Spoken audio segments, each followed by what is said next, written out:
안녕하세요, 여러분. 호호 안쌤입니다. 오늘은 여러분들과 함께 이제 친사회성에 대해서 한번 알아보고자 합니다. 먼저 친사회성이 무엇인지 알아야겠죠. 친사회성. 이 개념을 알아보기 위해서 먼저 해야 될 것은 무엇이냐면 사회성이란 게 무엇인지 확인해야 돼요.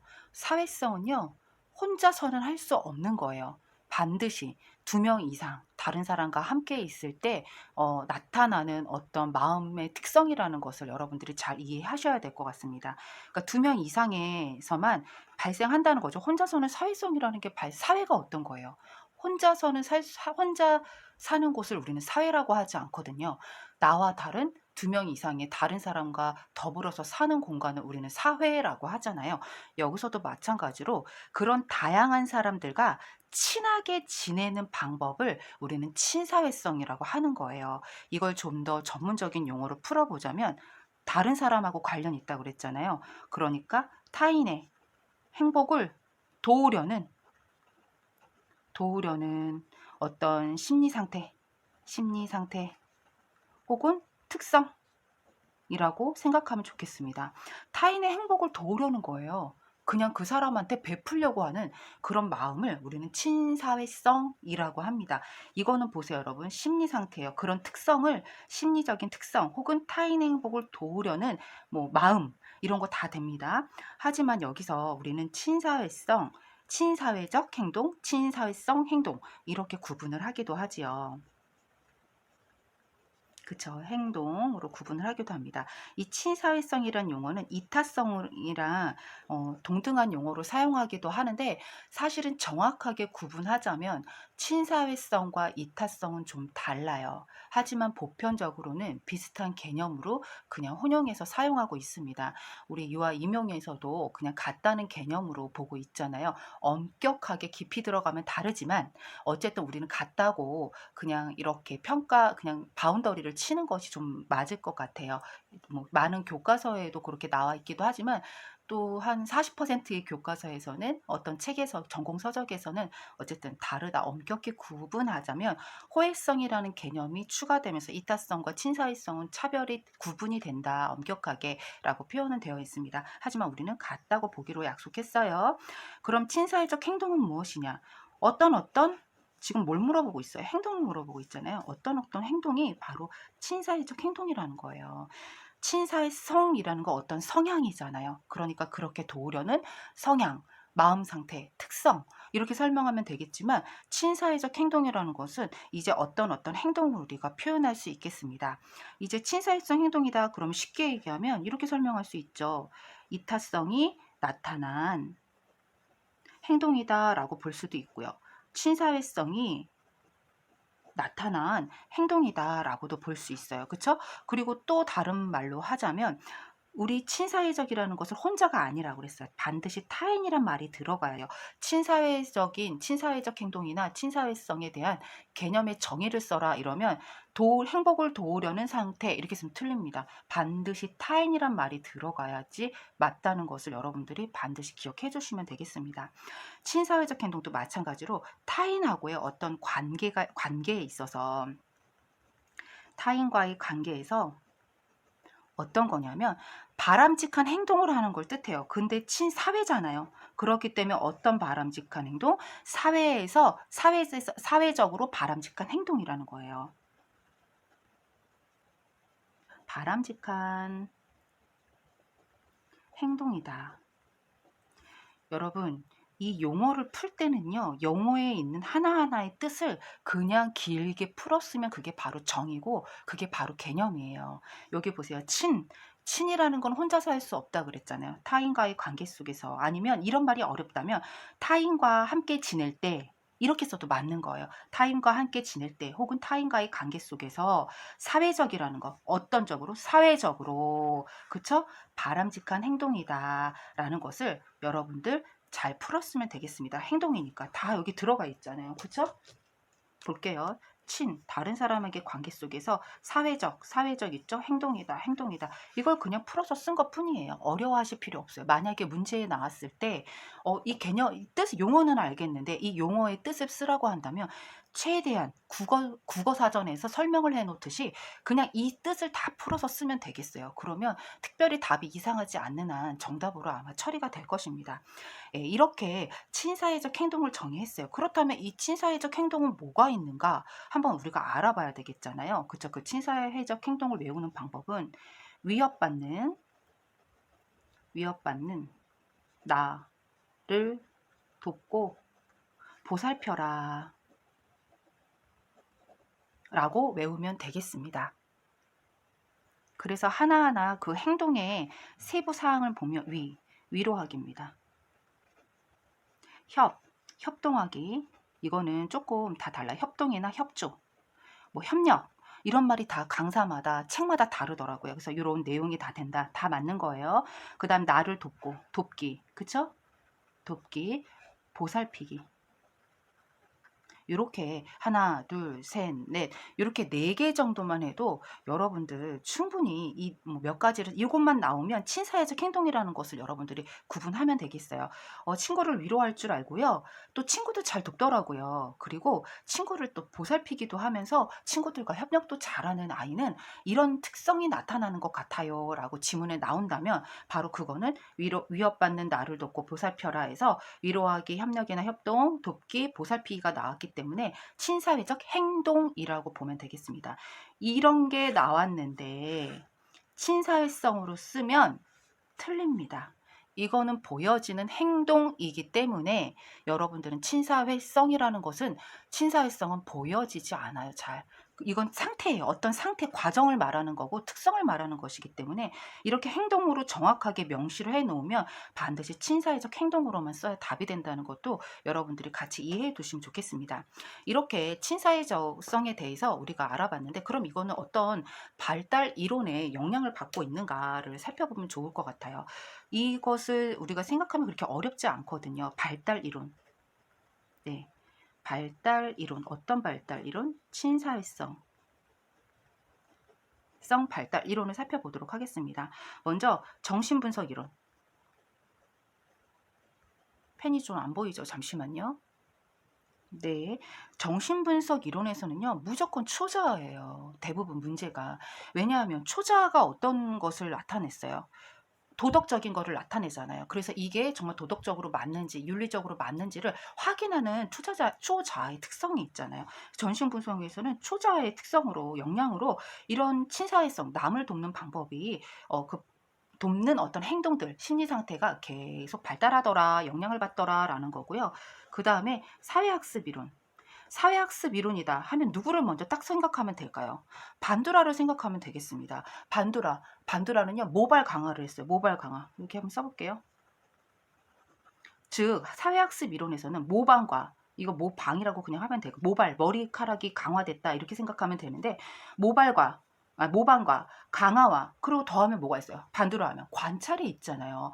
관찰을 통해서 이런 것들이 계속 강화되면서 어쨌든 다른 사람을 돕는 행동이 증진되더라라는 것을 우리가 생각해 볼 수 있겠습니다. 그 다음 인지 발달은 당연히 어떤 걸까요? 인지 발달 이론에서는 누가 대표적인 학자예요? 삐아제죠. 삐아제의 대표적인 유학의 특성이 뭐예요? 단 한 가지를 말하라. 만약에 그런다면 정말 자기중심성이 대표적인 너무 많죠. 삐아제가 자기 그 전조잡기 감각운동기 전조잡기에서 말한 그 유학의 특성이 정말 너무 많아요. 사고의 중심화도 있고 직관적 사고도 있고요. 그 다음에 전환적 추론도 있고요. 그 다음 뭐가 있어요? 물란함적 사고도 있고 너무 인공론, 목적론 너무 많잖아요. 그런데 그것들 중에 가장 탑인 것은 바로 자아중심성이 되겠습니다. 그래서 이거를 우리 자아중심성이라고도 하고 어떤 선생님 또 많이 물어봐요. 자기중심성하고는 다른 건가요? 같은 겁니다. 같은 거예요. 이걸 번역을 하다 보니까요. 어떤 사람은 자아라고 번역을 했고 어떤 사람은 자기라고 번역을 했어요. 그래서 자아중심성, 자기중심성 다 같은 용어예요. 자기중심성에서 어떻게 되면서 탈피하면서 타인 조망 능력이 생기면서 저 사람 안 됐어 라고 하면서 내가 도와줘야 돼 하고 친사회성이 발달한다는 거예요. 이런 개념을 중심으로 해서 친사회성 발달 이론까지 우리는 살펴보았습니다. 그럼 이렇게 친사회성하고 관련 있는 오늘은 2명의 학자를 같이 살펴보려고 하는데요. 먼저 제가 이거를 이렇게 썼더니 이자입니다. 영어로 이자예요.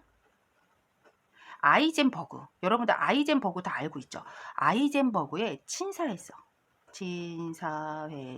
도덕 추론을 한번 살펴보도록 하겠습니다.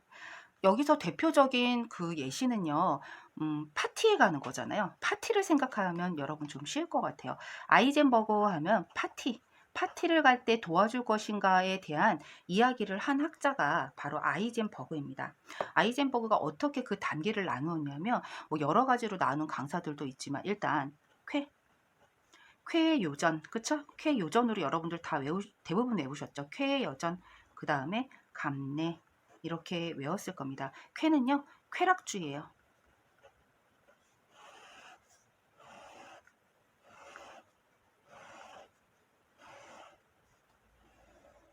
네, 쾌락주의입니다. 쾌락주의 단계, 그 다음에 요구지향,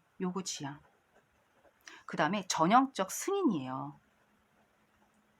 저랑 같이 제가 이야기할 때 승인 지향입니다. 중요하진 않지만 요거는 좀 잘 기억을 해놔야 될 것 같아요. 아이젠버그가 친사에서 도덕 추론에서는요, 요구 지향부터 이 지향자가 밑에까지 반복돼요. 그래서 요것도 알아두면 좋을 것 같고요. 하지만 쾌락주의 지향이라고 써도 맞습니다, 여러분. 이런 거를 뭐 강사들에 따라서 좀 이렇게 설명은 해놨지만 쾌락주의 지향이라고 써놓은 책도 있어요. 그래서 요 끝자리는 너무 이렇게 부담 갖지 않고 외우셔도 될 것 같습니다. 그리고 감정을 이제 이입하게 돼요. 이입 지향, 여기 지향을 그냥 땡땡 칠게요. 그 다음 내면에 대한 가치 지향.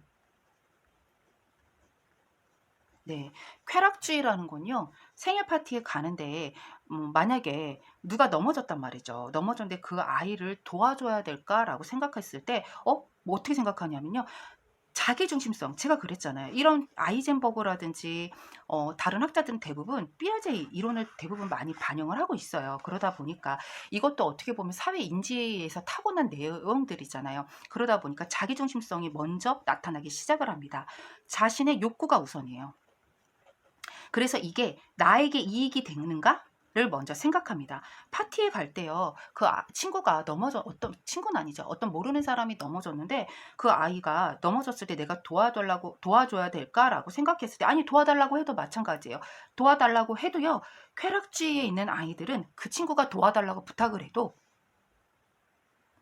들어주질 않아요. 왜 들어주지 않냐면, 나 있잖아. 먼저 간 사람들은 선착순 5명으로 문화상품권을 준다고 했거든. 그래서 나는 널 도와주면 그걸 못 받아서 안 돼. 못 도와줘. 하고 그냥 가버려요.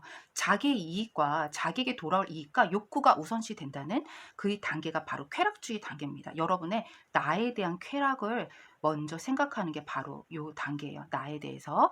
하지만 이제 요구 지향이 되면 타인을 고려하기 시작을 합니다. 요구 지향이 되면은 자기에게 욕구도 있고 이거는 나의 욕구예요. 나의 욕구도 있고 타인의 요구도 있어요. 있다는 걸 알아요. 내 마음속에는 난 먼저 가서 상품권 받아야 돼 라는 욕구도 있고 타인이 부탁도 해요. 이때 타인의 요구를 우선시 여겨서 도와준다면 바로 이 단계가 요구 지향이에요. 이때 더 요구 지향, 다른 사람의 요구를 중요하게 생각한다는 거죠. 하지만 어떤 동정심과 어떤 타인을 돕지 못한 것에 대한 죄책감 같은 건 없어요. 양심의 가책은 느끼지 않아요. 다른 사람이 그냥 도와달라니까 도와주는 거지, 그 사람이 너무 불쌍해 라고 어떤 동정심을 가진다든지, 동정심을 가지는 단계가 2단계거든요. 동정심을 가진다든지 어떤 내면화된 가치에 의해서 내가 안 도와주면 난 정말 나쁜 사람이야 라고 생각하지 않는다는 거예요. 그런 죄책감에 시달리지 않는다. 그러니까 요구만 생각하지 이런 단계의 이야기들은 당연히 생각하지 않죠. 2단계인데, 두 번째 단계인데 왜 우리 4, 5단계를 생각하겠어요. 그쵸? 이 뒷말은 사실 그렇게 중요하지 않아요. 여기에 있는 말을 당연히 뭐 하지 않는다. 뭐 그것을 너무 중요하게 생각하지 않는다라고 언급해 놓은 것뿐이에요. 핵심은 바로 이쪽에서는 자신의 욕구고 여기에서는 타인의 요구라는 게 핵심인 거죠. 네. 그 다음 전형적 승인 지향을 한번 살펴보도록 하겠습니다. 전형적 승인 지향에서는요, 다른 사람에게 보여지는 전형적인 이미지를 굉장히 중요시 여겨요. 그러다 보니까 다른 사람이 나에 대해서 어떤 저 사람이 지금 한 행동이 잘했다, 잘못했다 라는 그런 전형적인 이미지, 옳고 그름에 대한 타인의 전형적 이미지, 타인이 나를 보는, 여기 지금 타인하고 관련 있다고 했잖아요. 다른 사람이 나를 보는 전형적 이미지에 초점을 둔다라는 거예요. 그래서 도와주면 내가 늦게 갔지만 그 친구 엄마가 나를 잘했다고 칭찬해 주겠지? 그리고 우리 엄마한테도 이 얘기를 내가 한다면 우리 엄마 아빠도 날 분명히 칭찬해 줄 거야 라고 하면서 옳고 그름에 대한 어떤 전형적인 이미지에 관심을 갖는다라는 겁니다. 그 다음 감정이입은요. 이제 그 사람의 이입, 우리 444이라고 생각했었잖아요. 다른 사람의 입장에서 사건과 사고를 바라보고 이해하는 입장이다 라고 했어요. 다른 사람의 입장으로 쏙 들어갑니다. 그러다 보니까 동정심이라는 게 생겨요. 얼마나 아플까? 어떡해. 다른 사람이 넘어졌을 때 어떡하? 어떡해! 라고 말하는 사람들은요. 감정이입이 순간 훅 되는 거예요. 그래서 아프겠다. 어떡해. 이렇게 생각하는 사람들은 감정이입이 훅 되는 거예요. 그러니까 바로 2단계죠. 감정이입이 돼서 다른 사람을 도와주는 단계예요. 그래서 넘어진 친구를 보면서 어떡해 너무 아프겠다. 내가 도와줄게. 라고 말하는 단계가 파티는 생각 안 하고 먼저 동정심으로 발휘해서 다른 친구를 도와주는 게 바로 이 단계고요. 내면화된 가치는요. 당연히 이 어떤 것도 작용하지 않고 자기가 가지고 있는 내면의 개인의, 여기는 개인의, 다시 여기부터는 나로 오는 거예요. 나로 와서 개인의 그 내면적인 어떤 가치, 신념, 보여지지 않는 우리가 너무 많다고 그랬잖아요. 그런 것들. 그죠? 여러분 생각나죠? 가치나 신념이나 기타 등등에 의해서 그냥 자기가 판단해서 도와주는 것을 이야기합니다. 여기까지는 외우지 않더라도 그래도 요 4단계는 잘 알아두면 좋을 것 같습니다. 쾌락주의 단계에서는 욕구나 자신에게 돌아올 이익을 생각하는 거예요. 자기에게 돌아올 이익을 생각하는 거고, 요구지향부터 다른 사람을 생각하죠. 그런데 요구 지향에서는요. 당연히 그 윗단계를 알아요. 나의 욕구도 있다는 걸 알고 타인이 나한테 부탁을 하는구나. 요구를 하는 것은 요청한다는 것하고 똑같이 생각하면 돼요. 요청. 타인의 요청도 안단 말이죠. 그래서 요청에서 그 사람이 원하는 걸 뭔지 알아요. 하지만 이 두 가지를 비교했을 때 어떤 거에 초점을 둔다? 나가 아니라 타인의 요구에, 요청에 초점을 둔다라면 요 단계입니다. 하지만 이 단계는 이런 것들, 동정심이라든지 자기가 도와주지 못한 것에 대해서 죄책감을 느낀다든지, 이때는 죄책감을 알기 때문에 자기가 스스로 도와주고 안 도와주고에 대한 판단을 하게 되는 거거든요. 그러니까 요 단계의 것을 당연히 모르죠. 그쵸? 네, 모릅니다. 그리고 전형적 승인 단계에서는요. 다른 사람, 많은 사람들이 생각하는 나에 대한 이미지를 생각해요. 전형적인 이미지, 특히 전형적인 이미지. 그러니까 도와준다라는 개념 자체가 잘했다라고 생각을 하잖아요. 그쵸? 이런 것에 대해서 이미지를 생각해서 도와주는 단계입니다. 감정이입이 되면 444이라고 해서 다른 사람의 입장으로 쏙 들어가잖아요. 그러다 보니까 넘어진 걸 딱 무릎에서 피가 나는 걸 보고 어떡해 너무 아플 것 같아 라고 하고 순간 감정이입을 훅 합니다. 그러면서 동정심이 자동으로 나오면서 동정심에 의해서 이제 도와주기 시작한다는 이 4단계, 아이젠버그의 친사회성 도덕 추론 단계를 파티 가는 길로 연결해서 생각해 놓으면 좋겠습니다. 네, 그러면 이번에는 호프만의 감정이입 단계를 한번 살펴보도록 하겠습니다. 호프만 같은 경우는요. 요 뒷말을 되게 많이 헷갈려들 하세요. 감정이입 단계. 여러분들 저는 그냥 이렇게 쉽게 생각해도 좋고 이렇게 외웠었어요. 어떻게 외웠냐면 호프를 마시니까 감정이 풍성해지더라. 이렇게 해서 그냥 호프만 하면 감정이입 단계를 외웠는데 총자 타타는 여러분들 다 알고 있잖아요. 그쵸? 근데 요걸 한번 제가 잠깐 써보겠습니다. 네, 이렇게 제가 총자 타로 설명을 해두었어요. 이렇게 나누어 놓은 것은 여러분들이 다 기본적으로 알고 있을 것이라고 생각합니다. 그런데 여기에서 우리가 핵심적으로 잘 보아야 할 것이 무엇이냐 하면 바로 이것을 그냥 감정으로만 나눈 게 아니에요. 이거를 감정도 봤지만 고통도 본 거죠. 요 두 가지를 중심으로 해서 나누었다는 것을 구분을 한다면 요 내용들을 단계별로 잘 구분할 수 있을 겁니다. 제가 하나씩 설명을 해보도록 할게요. 총체적 감정 이입 단계는요. 자기중심성이에요. 몰라요. 일단 감정이 있다는 거 생각도 못하고 일단 자기 고통이 있다는 건 아는데 나의 고통이 있다는 건 아는데 나의 고통과 다른 사람의 타인의 고통이 같다고 생각한다는 거예요. 그러다 보니까 아기들이 어떻게 해요? 왜 어렸을 때 이렇게 소아과 가잖아요. 한 명 울면 다 웁니다. 특히 그 아가들 태어났을 때 얼마 안 된 아기들이 있잖아요. 한 12개월 미만 막 이렇게 된 아이들은요. 한 명 울면 다 울어요. 특히 영화반도 어때요? 영화반 어린이집에 영화반 가면 한 명 울면 막 전염병처럼 막 옆으로 퍼지잖아요. 그게 바로 요 상태인 거예요. 감정이라는 것을 그냥 내 감정 다른 친구 감정은 별개인 거잖아요. 친구는 오늘 기분이 안 좋지만 저는 혼자 기분이 좋을 수 있잖아요. 그런데 그거를 이해 못하고 같다라고 생각해서 그냥 같이 우는 거. 고통이 같다. 고통이 같다라고 느끼는 단계가 총체적 감정이입 단계입니다. 감정 아직 없어요. 이때 몰라요. 감정. 고통도 아직 똑같다고 생각하면서 고통도 다르게 있다는 것을 모르는데 어떻게 감정이 있다는 걸 생각할 수 있겠어요. 그쵸? 그다음 자아중심적 감정이입 단계에서는요. 이제는요. 요게 발달이 돼요. 나하고 타인하고의 고통이 다르다는 걸 알게 돼요. 와 완전히 발달을 한 거죠. 너무나 많이 발달했죠. 그러면서 이제 하지만 이때는 다른 사람하고의 나하고 다른 감정이 있다는 것을 잘 몰라요. 그래서 감정이 여기서는 어떻게 생각하냐면요. 쉽게 얘기하면 감정이 같다고 본다는 거죠. 여기서는 없었잖아요. 없었던 것이 이제 같다고 보는 거예요. 이렇게 자기 중심성에서 타인으로 넘어가는 것처럼 여기도 이제 얘는 달라진다고 당연히 보겠죠. 그쵸? 이렇게 나갑니다. 그렇기 때문에 예를 들어서 예시가 이런 게 있잖아요. 친구가 막 울어요. 우는데 이제 다른 사람하고 나하고는 감정이 있다는 걸 알아요. 감정이 있다는 걸 아는데 이게 같다고 보는 거예요. 같다고 보는 거. 그러다 보니까 친구가 울면 어떻게 해 주냐면 고통이 서로 다르다는 걸 아니까 근데 내 중심적으로 그 감정을 위로해 줘요. 내가 좋아하는 소시지를 주거나 그쵸? 내가 좋아하는 인형을 주더라. 근데 이거는 친구뿐만 아니라 엄마가 울어도 내가 좋아하는 거 핵심은 내예요, 내. 내가 좋아하는 내가 자기 중심성 때문이라는 거죠. 내가 좋아하는 엄마한테 소시지를 주고 엄마가 울어도 내가 좋아하는 인형을 안겨주더라라고 하면서 애가 좋았던 방식을 그대로 다른 사람에게도 적용하게 됩니다. 3단계가 되면은 타인의 감정에 대한 감정이입이에요. 이때는 다른 사람의 고통이 다르다는 걸 알았잖아요. 여기서 다르다는 것만 안 것이 아니라 더 진행돼서 그 원인을 알고 그것을 해결해 주고 싶어 해요. 와, 점점 발달하는 걸 볼 수 있죠. 달라지죠. 단계별로. 그쵸? 그리고 확실히 여기에서는 감정이 다르다는 것을 알아요.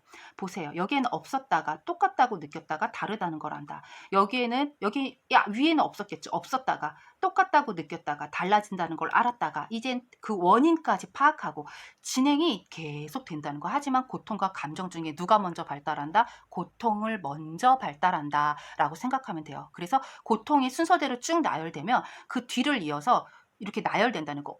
이해되시죠, 여러분? 고통의 단계가 이렇게 나열될 때 이 단계는 이렇게 나열되는 거예요. 한 템포 늦게 이렇게 나열된다는 것을 이해하면 좀 쉬울 거예요. 따라서 이때는요.